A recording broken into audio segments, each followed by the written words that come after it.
India. और ये show है अनोखे इंडिया का आईना। इंडिया की ऐसी जगहें जो कर देंगी आपको हैरान, और ऐसे इंडियन जिनका हुनर है बेमिसाल।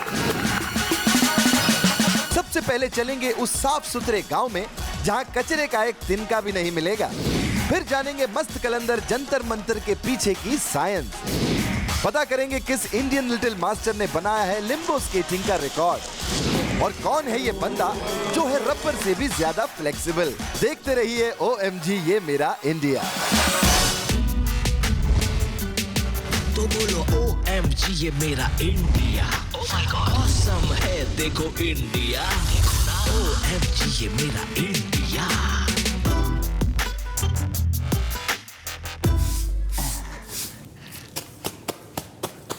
अरे आ गए आप लोग। Hello and welcome to OMG ये मेरा इंडिया। मैं अपने घर की सफाई कर रहा हूँ।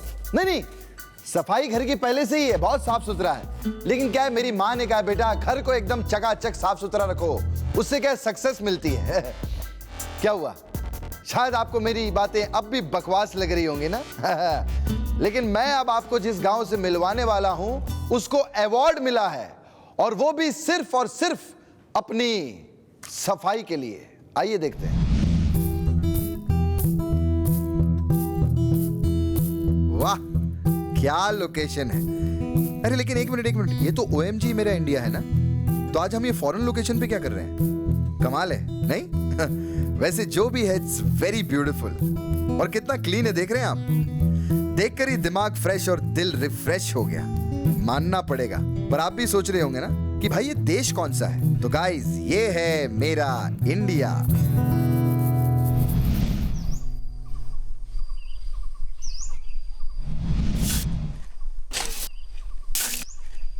दोस्तों माइलिंग लॉन्ग गांव सिर्फ इंडिया का ही नहीं बल्कि पूरे एशिया का क्लीनेस्ट विलेज है। गांव के मुखिया मिस्टर थॉमलिन कहते हैं कि गांव के लोगों को सफाई की आदत कई जनरेशन से है। उनके बड़े बुजुर्गों ने सफाई के फायदों के साथ साथ एनवायरनमेंट को क्लीन रखना कितना जरूरी है ये भी हमें सिखाया है। छन पकैया झाड़ू उठाओ भैया। अगर सफाई नहीं हुई तो सजा देगा गांव का मुखिया। पर आप देखते रहिए OMG ये मेरा इंडिया। 2003 में डिस्कवर इंडिया मैगजीन से इस गांव को क्लीनेस्ट विलेज ऑफ एशिया का टाइटल मिला है। गांव की सफाई में अपना इंपॉर्टेंट रोल प्ले करते हैं ये। जी नहीं, ये कोई बैम्बू कैप नहीं है, ये है बैम्बू डस्टबिन जो आपको हर कोने में दिख जाएंगे। अच्छा है, बहुत अच्छा है, साफ सुथरा यहाँ का बच्चा है।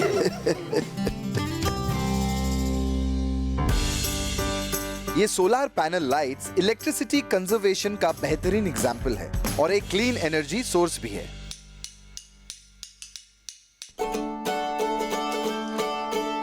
अब एशिया का सबसे साफ सुथरा गांव है तो भैया टूरिस्ट का देखना आना तो बनता ही है। और ये भी मैं बता दूं कि टूरिस्ट जो कचरा फैलाते हैं उसकी सफाई के लिए उन्हीं से डोनेशन भी लिया जाता है। हाँ, ऐसे नहीं जाने देंगे। अब कचरा फैलाया है तो सफाई का इंतजाम भी करना होगा। सफाई के इंचार्ज हेनरी अपनी टीम के साथ इसका ध्यान रखते हैं। रोज सुबह हम एक साथ रोड पर सफाई करते हैं ताकि सब कुछ साफ सुथरा दिखे। अपना वातावरण साफ रखना हमारी आदत है।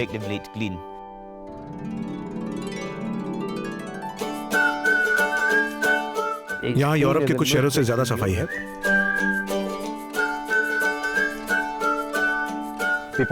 यहाँ आना टूरिस्ट्स को बहुत पसंद है क्योंकि यहाँ के लोग बहुत मिलनसार हैं और जगह भी बहुत ही खूबसूरत है। सच कहूँ तो इंडिया में मेरी ये फेवरेट जगह है।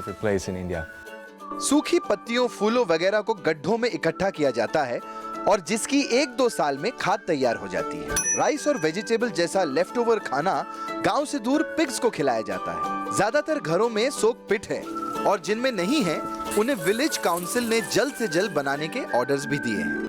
भारत का ये इकलौता गांव है जहां हर घर में शौचालय है। इस गांव में जब भी कोई नया घर बनता है ये पक्का किया जाता है कि उससे पहले उस घर का टॉयलेट बनाया जाए। पिछले 24 सालों से यहाँ के लोग इस आदत को फॉलो कर रहे हैं। माइलिंग लॉन्ग गांव का मुखिया होने के नाते मैं इस बात पर बहुत गर्व महसूस करता हूं कि हमारा गांव न सिर्फ भारत का बल्कि पूरे एशिया का सबसे साफ सुथरा गांव माना जाता है। मैं चैलेंज के साथ कह सकता हूँ कि अगर आपको यहाँ की रोड पर गंदगी दिख गई तो मैं अपना सर मुंडवा दूंगा। देश में बेशक सफाई के लिए जागरूकता फैलाने की और भी ज्यादा जरूरत है, पर एशिया का क्लीनेस्ट विलेज माउलिंग लॉन्ग ने इंडिया का नाम कुछ इस कदर रोशन किया है जिसकी किसी ने कभी कल्पना भी नहीं की थी। इस गांव को देखकर बस मैं इतनी दुआ करता हूं और मुझे यकीन है कि एक ऐसा टाइम आएगा जब पूरा इंडिया इस गांव की तरह साफ होगा। खैर, ये तो फ्यूचर बताएगा, लेकिन पास्ट ने मुझे कुछ दिनों पहले जो सनसनीखेज बताया है उसे मैं आपसे शेयर किए बिना नहीं रह सकता। फ्रेंड्स, मैंने कई तरह की घड़ियों के बारे में सुना है, हाथ घड़ी, दीवार घड़ी, डिजिटल घड़ी, लेकिन इस घड़ी के बारे में मैंने कभी भी नहीं सुना। इवन मेरे पापा ने भी मुझे कभी नहीं बताया, और वो भी कहां से बताएंगे, क्योंकि इस घड़ी को बनाया है मेरे पापा के पापा, पापा के पापा, उनके पापा के पापा और उनके पापा के पापा के जमाने के लोगों ने। आइए देखते हैं।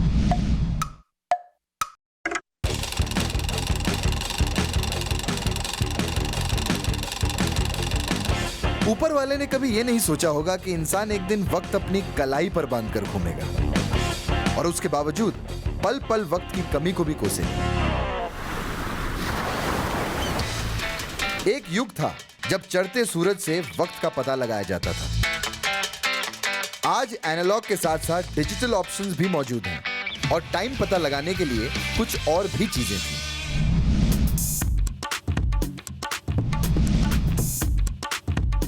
इंडिया की पहली geometrically plan city pink city Jaipur के फाउंडर राजा सवाई जय सिंह II एक महान स्कॉलर और पैशनेट एस्ट्रोलॉजर थे और उन्होंने डिजाइन की थी एक ऑब्जर्वेटरी। 19 यंत्रों वाली इस जयपुर ऑब्जर्वेटरी का नाम है जंतर मंतर, जिसका काम शुरू हुआ था 1720 में और कंप्लीट हुआ 1738 में। जयपुर जो ऑब्जर्वेटरी है आज यूनेस्को की वर्ल्ड हेरिटेज साइट है। सिर्फ सिंगल ऐसी ऑब्जर्वेटरी जहाँ पे आप सन के अकॉर्डिंग प्रैक्टिकली कैलकुलेशन कर सकते हैं। आज भी वर्किंग कंडीशन में और एग्जैक्टली वर्क कर रही है। जयपुर का जंतर मंतर एक स्टोन ऑब्जर्वेटरी है। मेटल जो है वो सीजन के हिसाब से श्रिंक और एक्सपैंड होता है, पर स्टोन पर मौसम की मार का कोई असर नहीं होता। इनकी मदद से मौसम, लोकल टाइम, ग्रह नक्षत्रों और ग्रहण जैसी घटनाओं का पता लगाया जा सकता है। इन यंत्रों से जानकारी पता लगाने के लिए उस जगह का लैटिट्यूड पता होना जरूरी है। लैटिट्यूड एक जियोग्राफिक कोऑर्डिनेट है जो अर्थ सरफेस पर किसी भी पॉइंट की नॉर्थ साउथ पोजीशन बताता है। लैटिट्यूड 0 से 90 डिग्री के बीच मेजर किया जाता है। पहले इस इंस्ट्रूमेंट के द्वारा जयपुर का लैटिट्यूड फाइंड आउट किया गया जो है 27 डिग्री का। जैसा कि हम सभी जानते हैं कि IST यानी इंडियन स्टैंडर्ड टाइम लिया गया है यूपी के मिर्जापुर से, इसलिए उस हिसाब से यहाँ के इंस्ट्रूमेंट से जो टाइम कैलकुलेट होता है उसमें हर दिन थोड़ा बहुत डिफरेंस आता है। आज का जो टाइम डिफरेंस है वो 20 मिनट है, तो वहाँ पे जो अपन लोकल टाइम चेक करते हैं उसके अंदर 20 मिनट ऐड करने से अपने घड़ी का टाइम आता है। बहुत से लोग ये सोचते हैं कि कंप्यूटर के बिना एक्यूरेसी कैसे मिल सकती है। जानी, ये तो कुछ भी नहीं है, आगे देखिए, ये है विराट सम्राट यंत्र, दुनिया की सबसे बड़ी सन क्लॉक। इसका नाम Guinness book of world records में भी दर्ज है। आप यहाँ पर हर 2 सेकंड तक सन की मूविंग पोजीशन को चेक कर सकते हैं। देखो भैया, वृहद सम्राट यंत्र का पिछला हिस्सा जो है ना 2 भाग में बटा है, ईस्टर्न और वेस्टर्न। एक मॉर्निंग पार्ट है जो 6 to 12 और दूसरा नून पार्ट है जो 12 to 6 है। समझ रहे हो ना? और ये सनडायल में ये नोमन है जिसकी शैडो स्केल पर पड़ती है तो टाइम का पता चलता है। समझे ना?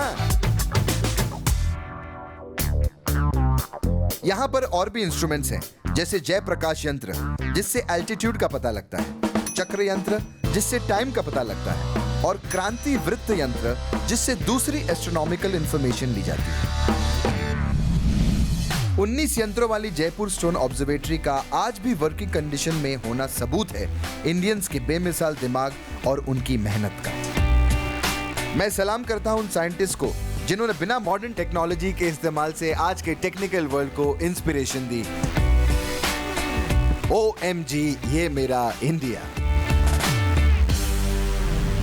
दोस्तों, एक बात तो माननी पड़ेगी, टैलेंट जो है वो कभी छिपाए नहीं छिपता है, एक ना एक दिन निकल कर बाहर आ ही जाता है, बिल्कुल उस बच्चे के टैलेंट की तरह जिसे अब मैं आपको मिलवाने जा रहा हूं। जितनी इस बच्चे की उम्र नहीं है, उससे कई ज्यादा रिकॉर्ड ये अपने नाम कर चुका है। इन शॉर्ट, छोटा पैकेट और बहुत बड़ा धमाका। बच्चों की रिमोट कंट्रोल कार कितनी नटखट होती है, कहीं से भी निकलकर आगे बढ़ जाती है। जरा सोचिए, कोई इंसान अपने पैरों पर टायर लगाकर ऐसी ही छोटी छोटी जगहों से कैसे निकल सकता है? जी हां, बिल्कुल निकल सकता है। एक बच्चा है जो 12 इंच की हाइट के नीचे से निकल सकता है।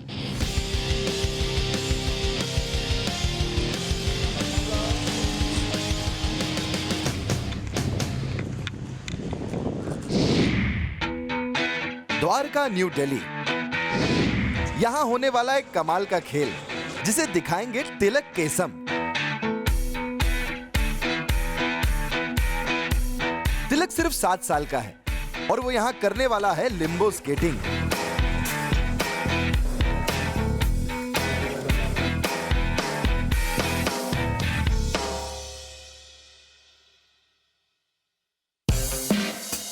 पहले मैं आप लोगों को बता दूं कि लिम्बो स्केटिंग होता क्या है।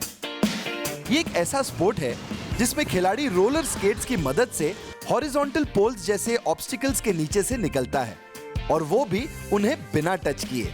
तिलक का रिकॉर्ड है कि 116 मीटर, वो भी सिर्फ 31.87 सेकंड्स में। तिलक को ये कंप्लीट करने के लिए काफी देर तक अपने पैरों को स्प्लिट करके रखना पड़ता है। थोड़ा वो फोकस करता है, जब भी कोई भी काम में फोकस करता है, इसलिए उतना मतलब मेरा तो डर तो लगता है। कभी कभी उसका गलती से जो स्प्लिट करने के समय उसका हाथ गलती से निकल जाओ तो मुंह में वो लग भी सकता था। बहुत डेंजरस है। सेकंड स्टैंडर्ड में पढ़ने वाले तिलक कोच रोहताज धनोड़िया के अंडर सुबह 1 घंटा और शाम को 2-3 घंटा प्रैक्टिस करते हैं। इन्होंने ही सबसे पहले तिलक के अंदर लिम्बो स्केटिंग के टैलेंट को स्पॉट किया था। तिलक ने 4 ईयर से स्केटिंग स्टार्ट करी है और मुझे 5-6 मंथ में इसने जब स्ट्रेचिंग करना स्टार्ट किया तो मुझे लगा कि ये लिम्बो स्केटिंग कर सकता है। फिर हम 2 पेप्सीज की बोतल लेके आए, उसके नीचे से इसको धीरे धीरे हमने स्टार्ट करवाया, तो इसने विदिन 3 या 4 मंथ में बेसिक स्टार्ट कर दिया था इसने लिम्बो करना। फिर हमने ट्राई किया कि इसको लिम्ब का रिकॉर्ड करवाना चाहिए।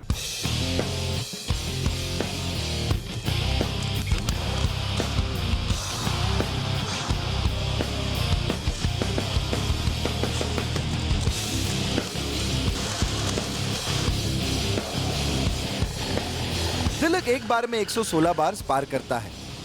ये बार्स 232 कोन्स पर 28 सेंटीमीटर्स की हाइट पर टिकी रहती हैं और इनकी चौड़ाई होती है 10 फीट।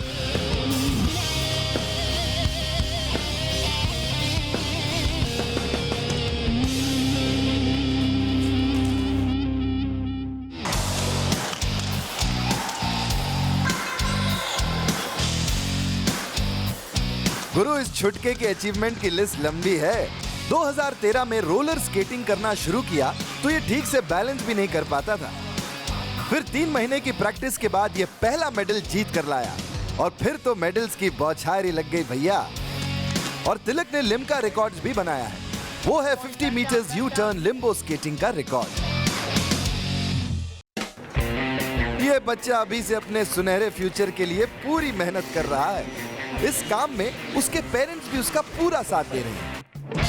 तिलक का सपना है कि वो वर्ल्ड लेवल पर इंडिया को रिप्रेजेंट करे और अपने देश के लिए गोल्ड मेडल जीत कर लाए।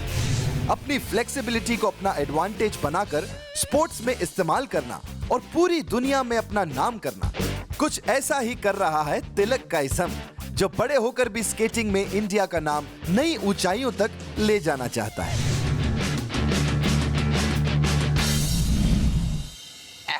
हाय, आप लोग सोच रहे होंगे कि मैं क्या कर रहा हूं।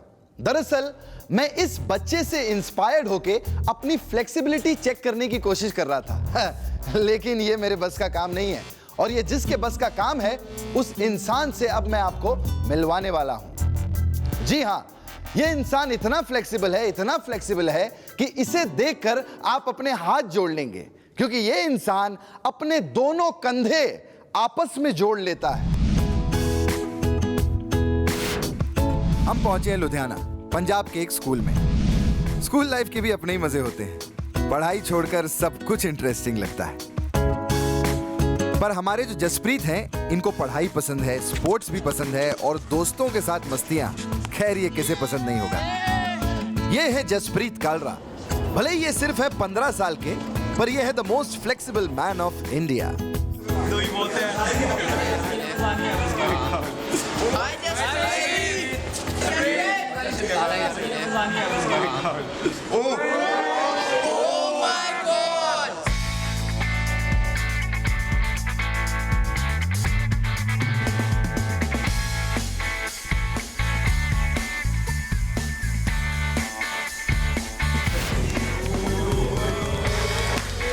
लिम्का बुक ऑफ रिकॉर्ड्स ने इन्हें माना है boneless man of India. Unique world record ने वर्ल्ड्स यंगेस्ट फ्लेक्सिबल बॉय और मिरेकल्स वर्ल्ड रिकॉर्ड ने rubber man of the world का खिताब दिया है। OMG! अरे भैया, तुम में कोई हड्डियां वड्डियां है कि नहीं है? मुझे तो लगता है सुपर ह्यूमन है सर। चलिए पता करते हैं कि स्कूल के पोस्टर बॉय जसप्रीत ने अपने बॉडी के इस फ्लेक्सिबल टैलेंट को कब पहचाना। मैम ने मेरे को सिलेक्ट किया था योगा में फॉर द कंपटीशन पर्पस। तो फिर उसके बाद मैं कॉम्पिटिशन्स पे गया, फिर उसके बाद मेरे और कॉम्पिटिशन्स पे जाता रहा, बीच में प्राइजेस आने शुरू हो गए मेरे। और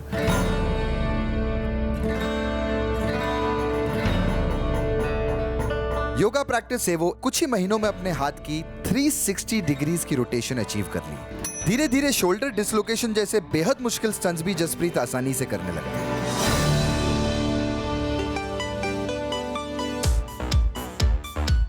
जसप्रीत की गर्दन इतनी फ्लेक्सिबल है कि वो उसे 180 डिग्रीज तक घुमा सकते हैं। तेरे सामने तो रबर भी फेल है पुत्र। वो पैरों को पीछे की तरफ इतना बेंड करते हैं कि उन्हें शोल्डर पर भी रख सकते हैं।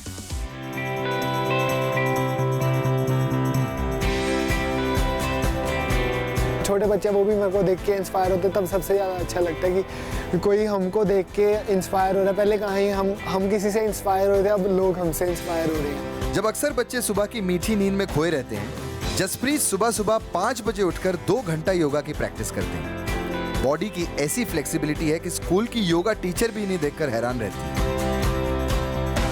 हमारा होता है कि जैसे हम प्रैक्टिस करवा रहे हैं बच्चों को, फ्रंट बेंडिंग, बैक बेंडिंग आसन करवा रहे हैं, उसमें कुछ बच्चों की होती है, लिमिट होती है कि बच्चा यहाँ तक ही कर सकता है, पर इसमें कुछ ज़्यादा ही था।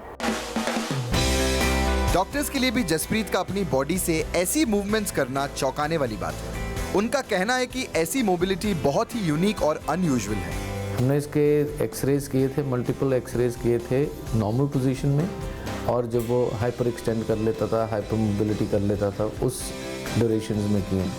वी डिड नॉट फाइंड कोई भी रेडियोलॉजिकल अबनॉर्मेलिटी उसमें नहीं मिली थी, but obviously we found that he was very very flexible. और मैंने अपनी क्लिनिकल प्रैक्टिस में इतना मोबिलिटी किसी की देखी नहीं है।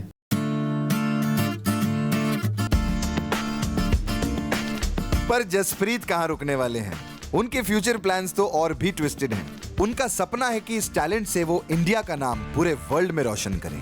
हेड रोटेशन पे मैं कुछ ऐसा करूं, या हैंड रोटेशन को मैं ऐसे तरह रिप्रेजेंट करूं कि वो एक रिकॉर्ड की फॉर्म में बन जाए। तो मैं उसकी प्रैक्टिस कर रहा हूं इस टाइम पे, ताकि मैं गिनीज वर्ल्ड रिकॉर्ड में अपना रिकॉर्ड बना सकूं। बहुत अच्छा फील होता है, जैसे कि हम इंडिया को रिप्रेजेंट कर रहे हैं, इंडिया के नाम से लोग जानते हैं हमें, rubber man of India. India साथ में लगता है तो हमारे नाम में एक अलग पहचान मिल जाती है, एक नाम को इंडिया साथ में लगा हुआ है इस इंसान के। चाहे वर्ल्ड में भी मेरे रिकॉर्ड्स है, बट इंडिया जब आता है ना नाम, इंडिया ज़्यादा प्रेफर करता हूँ। पैरों को शोल्डर पर रखना हो या शोल्डर को डिसलोकेट करना हो, हाथों की 360 डिग्री रोटेशन या 180 डिग्री हेड ट्विस्ट, जसप्रीत की बॉडी के लिए ये सब चुटकियों का खेल है। लेकिन इनका इरादा यहाँ रुकने का नहीं है। जसप्रीत इसी तरह योगा प्रैक्टिस करते रहें और उनकी फ्लेक्सिबिलिटी बढ़ती रहे, ताकि इंसान ही नहीं बल्कि भगवान भी एक ही चीज कहें, OMG। इस शो पर हम आपको आगे भी ऐसे ही टैलेंटेड लोगों से मिलवाते रहेंगे, जिनके टैलेंट को किसी बुक की कोई जरूरत नहीं, बल्कि वो हमारे दिलों में ही रिकॉर्ड हो जाएंगे। और ये वो लोग हैं जिन्होंने अपने बारे में सोचा और इस सोच को टीवी तक पहुंचाया। और एक आप लोग हैं जो OMG बोलकर निकल जाते हैं और अपने बारे में कुछ सोचते नहीं है। अरे यार, खैर चलो आपने आज तक नहीं सोचा, कोई बात नहीं, लेकिन मैंने आपके लिए बहुत कुछ सोचा है, लेकिन बताऊंगा एक छोटे से ब्रेक के बाद। See you after a short break.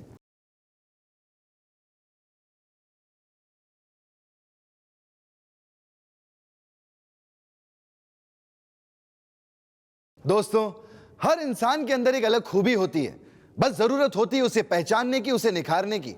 अगर आपको भी लगता है कि आप उस खूबी को निखार सकते हैं, या आपके अंदर ऑलरेडी वो टैलेंट है जिसे देखकर किसी के भी मुंह से ये निकल जाता है कि OMG ये मेरा इंडिया, तो जरूर लॉग ऑन करिएगा historyindia.com/OMG पर। आप हमें मिस कॉल भी दे सकते हैं या फिर इंफॉर्मेशन भी दे सकते हैं इस वाले नंबर पे। अगर आपकी स्टोरी में दम होगा तो हम उसे जगह देंगे अपने फाइनल एपिसोड में। तो देखते रहिए OMG ये मेरा इंडिया। C you.